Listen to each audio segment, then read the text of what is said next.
Eric Miscoll with EMSNOW, and I'm joined today by Xaver Feiner, Vice President of Marketing and Sales with Zollner Electronics. Zollner, as many people know, is number 15 ranked global EMS this past year. And I wanted to invite Xaver on to speak about digitalization of the marketing and sales process. And so Xaver, I must say to begin, thank you very much for your holidays just to speak to me. I really appreciate you doing that. I hope you had a good time and you're well rested. But thank you for taking time today to come and join us. Thank you for the invitation, Eric. It's a pleasure for me to talk with you today. Absolutely. So what I wanted to talk to you about specifically again was the digitalization of the marketing and sales processes within the EMS industry. There's been a lot of discussion during the pandemic about how it's a catalyst for change and has accelerated many trends, one of which is clearly digitalization. And so I've spoken to people about digitalization as it applies in the manufacturing and a lot of other activities going on. But I think that there's definitely applications within the marketing and sales, right? As business models are being challenged and changed by what's going on in the world. So I think this is perfect, and you're in a perfect role to kind of shed some light on that and offer some guidance. So why don't we begin by kind of looking back, kind of the as-is state. How would you describe kind of the traditional models for marketing and sales within the EMS industry? I think we have to go back some years when this kind of businesses started, as everybody was talking about contract manufacturing business. So traditional business models that were more or less opportunistic, coming to the EMS companies with RFQs coming in from OEMs and doing pure contract manufacturing. And this was more getting business in and getting stuff done from PCBAs up to modules and systems. I think the development that we saw in the last decades was that especially the EMS companies went more into a more strategic way to more orientate into the branches like the automotive industry, like the medical industry, or semiconductor and many others, and to be much more focused on that, what is happening in those businesses and how to adapt to the specific flavors that are into these dedicated branches. When we now look at the challenges from the customer side and also from the market side is not only to know the branches, but also to know the things, what's coming next. So what are the expectations of the market? What is Industry 4.0 bringing into? What is IoT bringing into? And the expectations that we see from the customer side. And when we look back to the years before or to the past, there was a lot of cooperation and a lot of customer interaction to get to the level that is on the expectation on the customer. Now we have to be ahead of that and be a real business partner to not only do what the customer expects, but also to react on that proactively. What is the market? Yeah, no, I think you're right. That's this is an old process, and it's done in a variety of ways. But I think you summarize it very well there. So, what then is your vision for how this can be improved through the application of digitalization? Well, I think very specific for the EMS industry is to think along the product life cycle. So what is the value add of the EMS provider among the whole phases of the product life cycle? And we are convinced that as early as possible, the EMS providers can get into the activities with their customers or with their potential new customers as batteries is. We used to say 80% of the product costs are fixed during the design.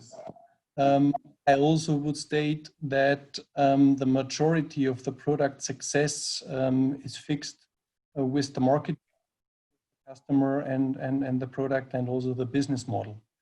And with new business model coming up, it's also very important to know this in a very early phase, to understand, okay, how would the product interact out in the market? How does the traceability of the product has to look like? What kind of information does the customer need back based on sensors, based on IoT connections? And what does this mean for the product lifecycle, for the after-sales market, and the whole service the customers need to place to the end customers? And that's a very important topic here on that. Yeah, and that's interesting because clearly it incorporates the whole life cycle, but would it also then, in your vision, include suppliers, distributors, maybe software companies, so people outside other than just the EMS and the OEM? Absolutely, because the whole ecosystem and the environment where the product is in and where the customer is in is very key on that. When we look on prospecting and getting new partners or new opportunities into the companies, it's not only about the product. It's about to really understand the strategy of the customer, to understand the roadmap. So where does the business has to go into, where does it has to develop, and how can we as an EMS company adapt to this business model, and what do we have to do beside the product price? So the topic solution development, as we call it, is very important for us to have a complete understanding about the strategy, about the supply chain that is in connection to that, and in specific also ramping up, ramping down the regional aspects. So on what continent, on what regions needs to be manufactured. Service on the life cycle needs to be done, and that's a very important topic here. Yeah, and I was going to ask about that, but you just touched on it, the whole idea of the process of prospecting, right? Finding those. So what you're suggesting is that through digitalization and gathering of information, you're preparing yourself for that much more advanced than traditionally done. Yes, when we have started our activities in the with our digital transformation roadmap, we thought about, okay, where do we have to start from? And in the past, it was always starting from the customer and what the customer expectation is, and then it was the market expectation. Now we really go one step above and also have a look on the megatrends. So where does it start from the very top level? What does this mean for this specific business segment, the company? And then we go into the market segment, and then also, of course, very important for us in the customer dialogue to understand, okay, what is the need of the customer? What is the journey we have to go together? And then going into the specific details for the markets and for the product solution. Yeah, that makes sense. So digitalization, obviously requires gathering a lot of data, then figuring out what is important, and then how to leverage that to the benefit of the parties involved. So how do you see that process being applied within the marketing and sales functions of an EMS? Yes, so data is the one thing, of course. Everybody's talking about the data.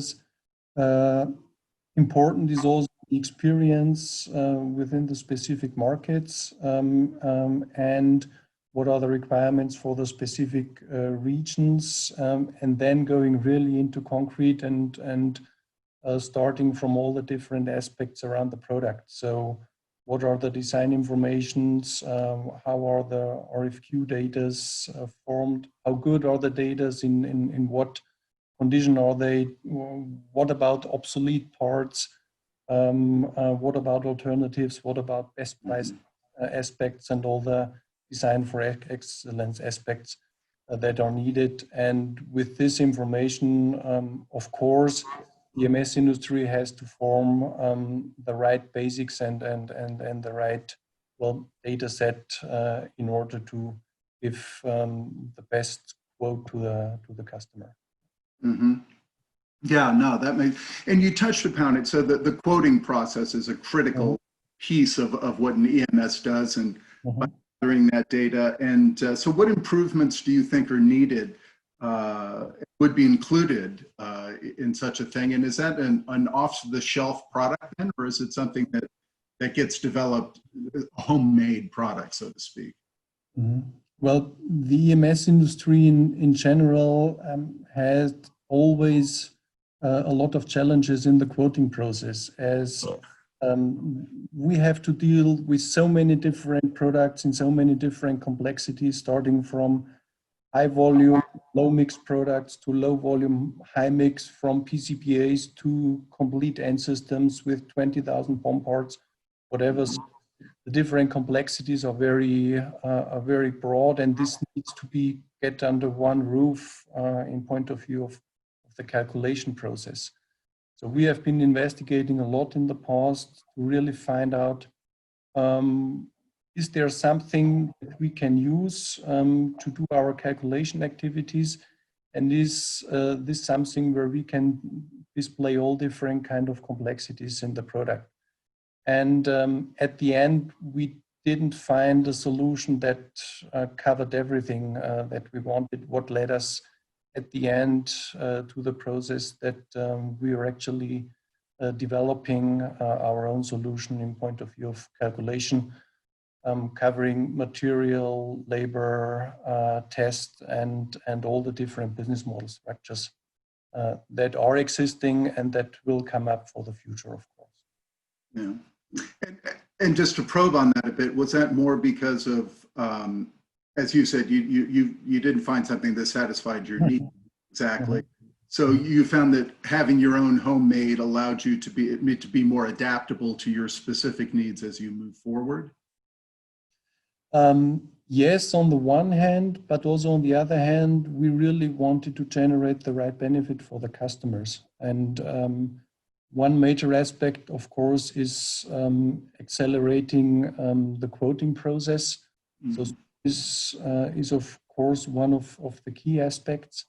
On the other hand, it's transparency, of course, and also to get real-time market prices in point of view of a best price aspect that is for the product. And of course, we want to create a platform or a base where we can also apply AI functions within the quoting process, meaning using the experiences of assembly times from the manufacturing or placement times of the SMT machines, or in the long term to use the AI support in point of view of BOM analysis or analyzing data for data preparation within the RFQ process. So this was one of the key aspects why we used this. Yeah. Okay. And so what you're looking at and proposing and obviously working on is the benefit then, internally speaking, one of speed and control and accuracy. Is that what you're really driving towards? Yes, this is the internal aspect also for the customer, because time is on the essence, of course. But on the hand, also our customers use their digitalization tools to find the right partner in the EMS environment. So you need to have a tool that adapts exactly to the systems our customers use in point of view of quoting activities, meaning adapting to the right quoting sheets, that the customer has the right database to really make the right decision from a data perspective. And this is also one of the important aspects that we use. And with having a unique and independent software platform for calculation. It will be everywhere the same independently if we calculate out of China or out of US or out of Europe, and that's also very important for us. And it's one piece of the puzzle of a whole software environment that needs to be created along the whole supply chain with all different other software aspects, with other platforms where we do obsolescence check, for example, and with the standard systems that we know, like the CRM system, the ERP system, or the PLM system. Yeah. And so, I'm glad you mentioned the customer, because that's where I was going to go next. And certainly there's benefit then at the calculation, but what are the benefits that you're hoping to create for your customers in the course of implementing such a process? You know, it's obviously not just at the calculation, but it would continue throughout the life cycle, right? Yeah. So it's the automation along the calculation process, of course, along the cycle. We also want to have this as a base to realize new business models that our customers use with their product. So when we talk about pay-per-use business models that are driven out in the market, or device as a service models where we need to adapt our standard known calculation model to that what out in the market is needed and what is driven by our customers. In relationship with that we adapt this to the specific added service beside the manufacturing activities within the quoting process, meaning realizing after-sales solution, realizing multi-location production, and a lot of these aspects. And of course, as price is the key as well, right pricing and a perfect solution that makes the partnership start from the very beginning, as quoting is more or less one of the start of the activities with new customers. And this is always a very key for us to, that what we quote is that what needs to go into production without having changes or without seeing any surprises during MPI process. Yeah. Very key for us. You know, as I hear you speaking, I keep thinking that this all is going to require standardized global processes, as you know, internally, and data access within your company, and then also include collaboration across your geographic footprint and your supply base and vendors, right? So it's a task. There's a lot. So how do you anticipate that process playing out, and where might you expect there to be resistance or challenges to the implementation?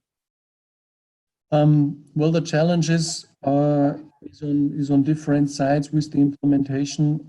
On the one hand, when you implement such a software a solution, you have to have all the interface management with all the different systems, as mentioned, like the ERP system, like the PLM system, and many others.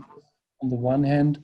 On the other hand, this kind of solution should not only be into the quoting direction to the customer, it should also connect the supply base, being connected with our suppliers, being connected with some distributors, and also being connected with manufacturers of the machines and the equipment that is needed, as this is also an important aspect that needs to be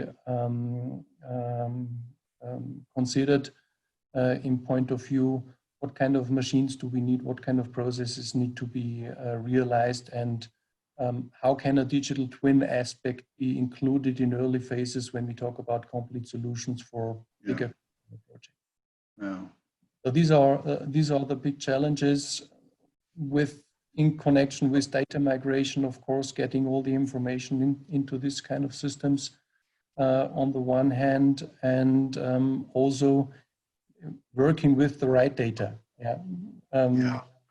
the quality of the data is key here on that, and this is where we put a lot of focus in, that those data that we get in are in the right shape, and that already when we get in early quoting process and we do data preparation based on form lists and drawings, that we really work up this as a right service to have very good data in the quoting process, and independent if there will be a business or not, that there is also a good customer experience, that what the EMS industry is working with the data, the outcome is always a benefit for the customer base. Mm-hmm.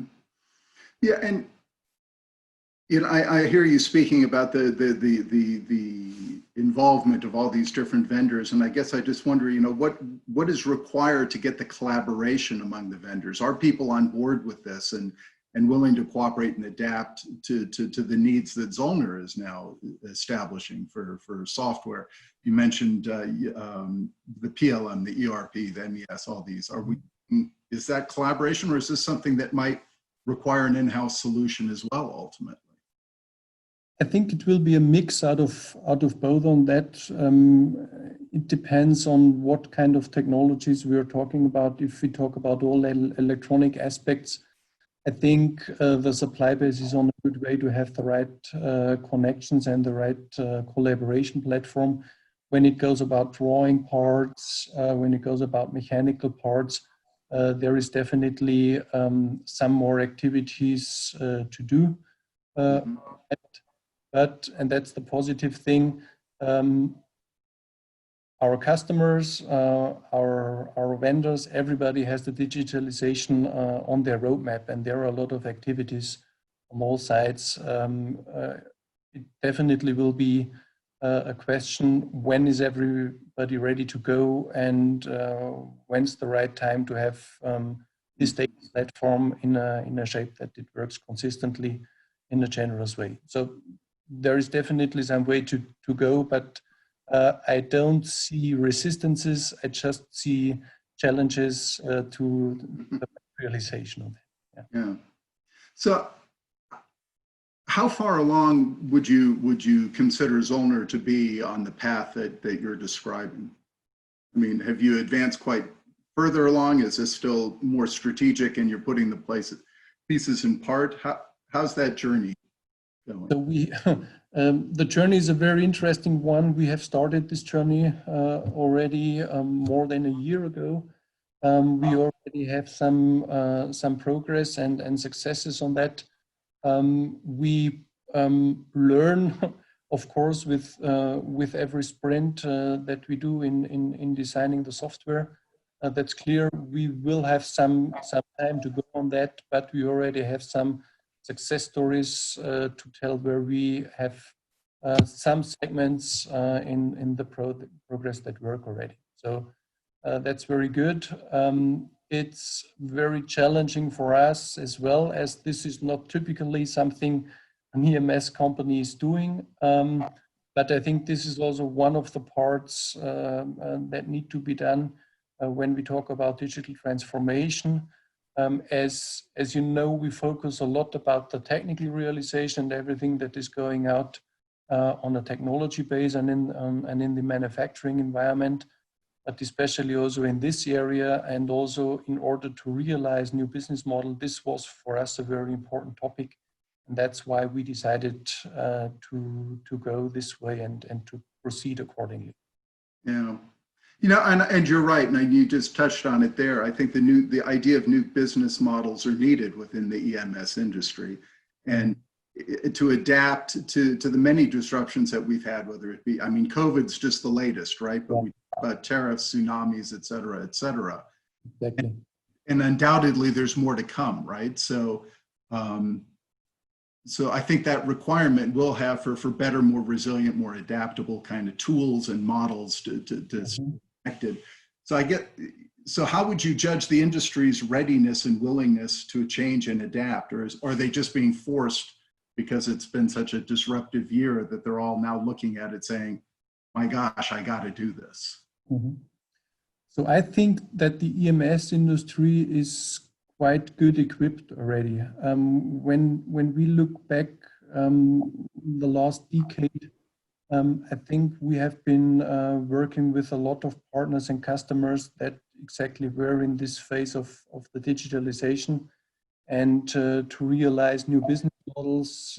As you know, companies are not talking anymore about the products. They're talking about the whole solution. They are talking about customer experiences. And this is what we have experienced the last decades. We also